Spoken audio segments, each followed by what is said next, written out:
welcome to the Oggcast. Today's special guest, you've all been waiting for. It's my boyfriend, Jacob Delgado. How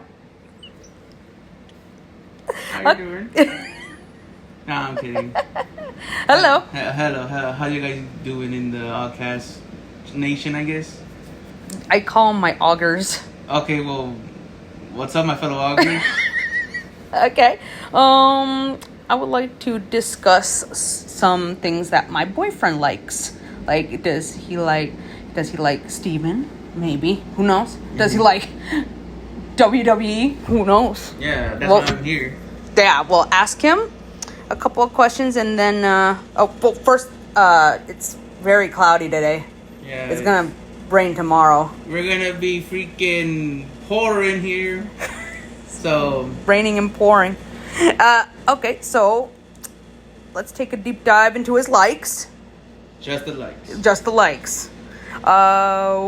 You like Steven? Yeah. He's a good actor.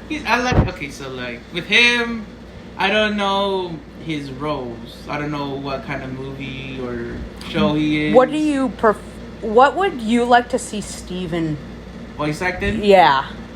I mean, like if they're gonna play me in the comments, I'm sorry, but I want to see him because you guys know that he's like a phenomenal actor. He's a great actor. I'm in love with him. That's why I made this podcast. Yeah. So I want him to be, and you're probably gonna laugh like, "Are you stupid?" No, because like I could think you could guarantee. So I want him to be in the Sonic franchise. Surprisingly enough, because that game and the franchise could be like, it has some dark moments. Yeah. And he always plays like a villain, mostly like Professor Villainous. He plays Simon. Mm-hmm. Simon is he's with Negan.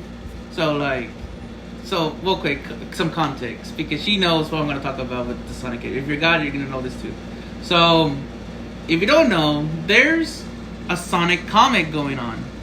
Not the Archies, the IDW comics. And there's one character that I think will fit Steven perfectly for some strange reason. Get out your phones, go down your Google Images, and type in Mimic the Octopus. Now, you're probably wondering, who in Tilly? First of all, why you bring him in here? And second of all, who the hell is Mimic the Octopus?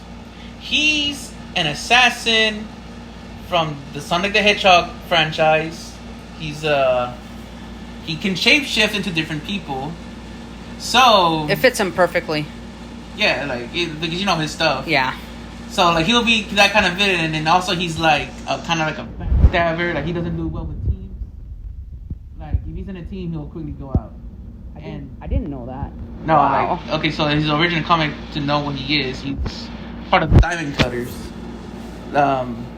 He was in a group with Whisper, which is an also main character in the comic, the wolf, with the gun with the whispering. You've probably seen her. But in the original comic, to know why Whisper and Mimic hate each other, he actually sabotaged the Diamond Cutters. He betrayed them to Eggman. Basically the Diamond Cutters, except for him and Whisper, are dead because of Mimic. Wow. And Eggman's where's the other recruit? Yeah, he does some really good voices. He's like, I don't know what you're talking about. She says to Scout, you said all the diamonds were gonna die. I want her dead. He was actually menacing in that comic too. So it's like, well, I gotta kill Whisper now. So now, in some of the comics, he's trying to. There's a lot of characters in comics that are more menacing than they are in the show. Yeah, so Mimic, he's trying to kill Whisper, and by extent, some of the Sonic crew, because he's now part of another villain gang. There's a lot of characters that are from it. There's Mimic the Octopus, Whisper the Wolf. There's also Tangle the Lemur. There's I forgot the names. Oh, Rough and Tumble the Skunks. I love them. I wanted to be in the video game.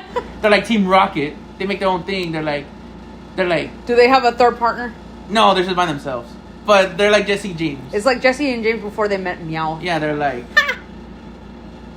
I don't know a full rhyme, but they're get ready to tumble. You're gonna look for some trouble. This is the payback of Rough and Tumble. They were always writing something with umble in the end. But like they're funny. Like if you read the comics or there's a dub going on, you could listen to some dubs. But I like those comic dubs. Yeah, they're actually like good.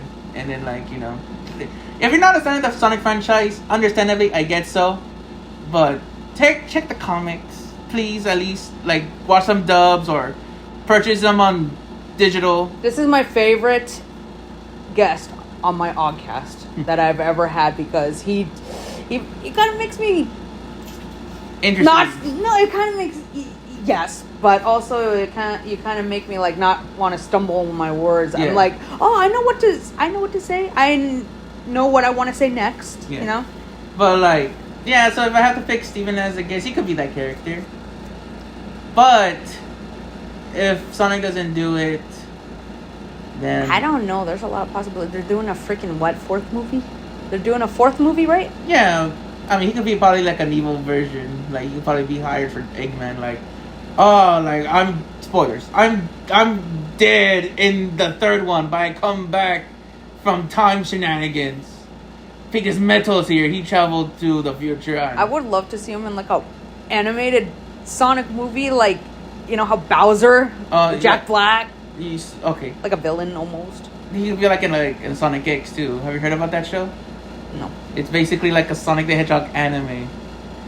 And it's dubbed by the original games of the people. That is interesting. But people don't like that version because they cut out some stuff. Like apparently like there's one scene that in the Japanese version, like Shadow met a friend, I forgot the girl's name, but like the alien people are attacking Earth or whatever planet they're on. And then the girl, she had to since this is YouTube, she had to game end herself to try to save people. And she was looking at Shadow tearfully goodbye, and she crashed her plane into the building. That did not do anything. Her death was in vain. But in the 4Kids version, she's still alive, and people got upset about that. Because you have your parts and certain things. Are you serious? Yeah, they did that. No, they're upset by that. Why? Because like the sacrifice was supposed to be like more like hold her like she died trying to save the world, but in the kid friendly version she's okay. I mean, yeah, she's glad she's alive, but like people are kind of upset. I don't know. Okay, well, besides Sonic, what else do you like? Go on and tell the people what else. You love WWE, right? Oh hell yeah! I've been watching this since I was a kid. I was watching when The Undertaker was still in action. I was watching it since Triple H was still in action. Did you ever see the beef between Seth and Roman and him and CM Punk? Yes. So like I don't want to. Did they do that on live? What do you mean? Did they like fight live, or was that like off screen? Well, see, like, what do you mean, like they're characters? Beef. No, they're beef. Oh yeah, like they have beef. Like if you guys know, Seth and Roman were once in a group called The Shield with another character who's no longer in WWE. He's with another company. But before then, they had a fallout. So basically, like there was a pay-per-view. I don't want to go too much, but like they were fighting another group called Evolution with Triple H, Roman Reigns. I mean, not Roman Reigns. Randy Orton and Batista, and they were winning a lot. They were losing a lot, but like in the final one, like the final debate or what, they won. But they were like, "Don't worry, boys. We have backup plans." And Seth Rollins with the steel chair hit Roman Reigns in the back and ended the Shield. He basically sold his soul to Evolution. It's like Cody. I think he almost sold his soul to The Rock. Yeah. And then John Cena ended up doing that. By the way, fuck John Cena. Fuck The Rock. Well, actually, no. Mostly just fuck John Cena. Yeah. And then, but then with Roman Reigns and CM Punk had a manager, which is Paul Heyman. But, I guess after CM Punk walked from the company... Again, I'm just watching this from, like, the old stuff they used to show. I'm not good with like actual backstage stuff. I'm just getting context clues from the actual show. That's okay. Then to get people like, how do you know this stuff? Like, I'm not with them. I'm just saying it how I see it when I was a kid. But yeah, with Paul Heyman, I'm sure Jacob could kick ass. I won't. No, you could. I'm a lover, not a fighter. And if I was a fighter, I would be poorly at it. I'm sure you could. All right. Maybe hug him into a submission or something. Feels like oh yes, there you go. Oh my God, he's doing his signature move, the soft titty bear hug. He's off on the couch. Jacob wins. Yeah. But no. Going back, they had the same manager, but then when CM Punk left the company, he went with Brock Lesnar, and then after Brock Lesnar, he went with Roman Reigns, which is now the wise man. But CM Punk and Paul Heyman have some, not beef, but have some history. Yeah, history. So, in the one episode of Raw, in the steel cage match. Yeah, so Seth and CM Punk were in the cage, and oh my God, it was insane. Even because me and Tyler always watch this one show, Common Side Effects. It's so peak. It's on Max. So anyways, we watch that, but we also kind of get ourselves busy with other things, so we have to watch it later. And I was watching it, and Seth, I think, was almost out of the cage, and then I saw someone pull him from the back, and I was like, what the hell is oh my God, it's freaking Roman Reigns, and he won. Yeah, he helped him win. I was like, oh, come on now. But then and then the three of them are gonna freaking fight. Yeah, because they saw Paul Heyman was like, you okay, Punk? And then he's smiling oh man. And he beat CM Punk's butt. Now CM Punk ones that act they all hate each other in some way. I mean, they hate each other, but imagine they just get back together. No, they need the other guy to bring Shield back. It won't feel the same. I don't know. It surprises me because I was watching this. Was it before that? I think. If you haven't seen a lot of WWE, it's probably all the episodes on Netflix. Yeah, they are. And if not, look some highlights on YouTube. They'll show you. WWE Raw is on Netflix only. Well, yeah, but I meant if they want to watch the past episodes. They can search it up on there or YouTube. But I was watching this one episode before that one, and Io Sky was there, I think, with Bianca. No, not Bianca. What is it, Bianca? Bianca Belair? Yeah. Yeah, okay. Is it the one with the long ponytail? Yeah, that's yes. Her. So, they were talking, and I heard a all purple, and I was like, shit, fucking Rhea Ripley. And then she started just smacking the shit, and then because if she lost her championship belt. I'm sorry, Rhea. I know you're not listening to this, but if this ever gets popular and you listen to this episode, you should have just kept your mouth shut. I mean, you were out of the ring, but you still could have got in there. Because Elimination Chamber, whoever wins fights the other championship for that. Yeah. Because Royal Rumble, that's for their decision. But whoever they pick, the other championship was for the Elimination Chamber. She still shouldn't have. Because Bianca Belair won, and then Rhea Ripley wanted a championship match during Raw. Yeah. And she lost. Yeah. Now it's Io Sky versus Bianca. But now they're making a 3-way match because Rhea Ripley wants her belt back. But I'm like, okay, but you wouldn't have this mess if you did a title match. True. It would have still been Rhea versus Bianca. Yeah. But people wanted Ivo to win. Yeah. Which is fair. Io. Some people have their some people have their favorites. Even though there's a mega bad guy like John Cena, you can still find people who likes him still. Because, they're like, oh, interesting. That poor kid. Yeah, he didn't need to do that. He was like, I'm going to break up with all of you. He was crying. And I was like, God dang. People who are heels, bad guys, they do their good job. They make people tilted or upset to make them get hate more. Let's say if I was a bad guy and I'm on the podcast, I'll be like, you know what? All these augers, no, you offers. You guys, you know what I mean? They would they're trying to push your buttons, to make them get a reaction of you. No offense, but if I want to be a bad guy in your podcast, I'll be let's say we broke up, or we've been I hate to say this, but I'm back with the special guest that you before, my ex, but we still keep in touch, Jake. I've been like, Steven Ogg sucks. I don't know why you have something in him, and the fucking. You can curse because it's already past the 1 minute mark. Yeah. But you know what I mean? they try to make a reaction out of you. So, like, even though, like, John Cena sold his soul, he's going to get some reactions because he knows what to say. That's why you're kind of mad at him now, because he knows he knows his job well. I know, but, like, Cody said that he was his hero, and I'm like, oh, that's so sad. Like, if Steven were to block me and I like, did a lot for him, I would have been like, okay, I guess there's not going to be no more Oggcast. I guess I'll just change my name back.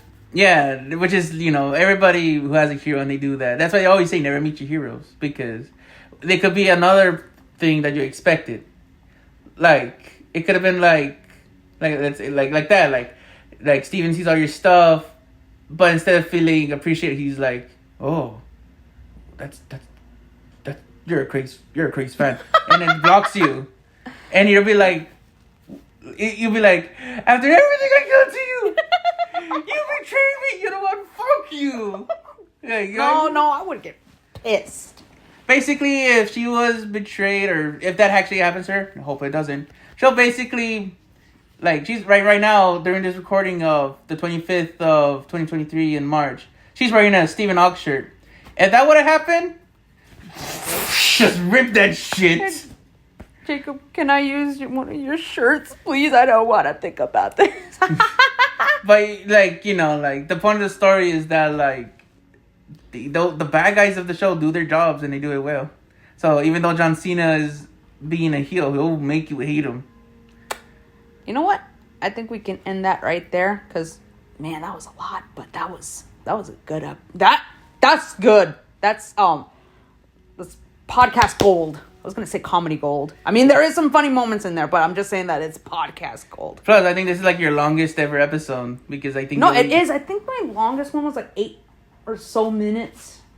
I'm not sure, but this is like what, 16? 16 minutes. So it's going on 17. So there you go. I doubled the length. So I'm the best. He is the best. All right. So I will see you Tuesday, Friday, or Sunday, whichever. I can make like I can probably make some time around there, but yeah. By the way, I was gonna say this right now. She was still doing the Oggcast because that's her bread and butter. This is like, Steven is my inspiration for this, because one day I want to get him on here, because that's all he's been doing recently. He's been doing a lot of podcasts, so I'm like, oh, what better to make a podcast based off of Steven? And after that, she'll delete the channel because she reached her ultimate goal.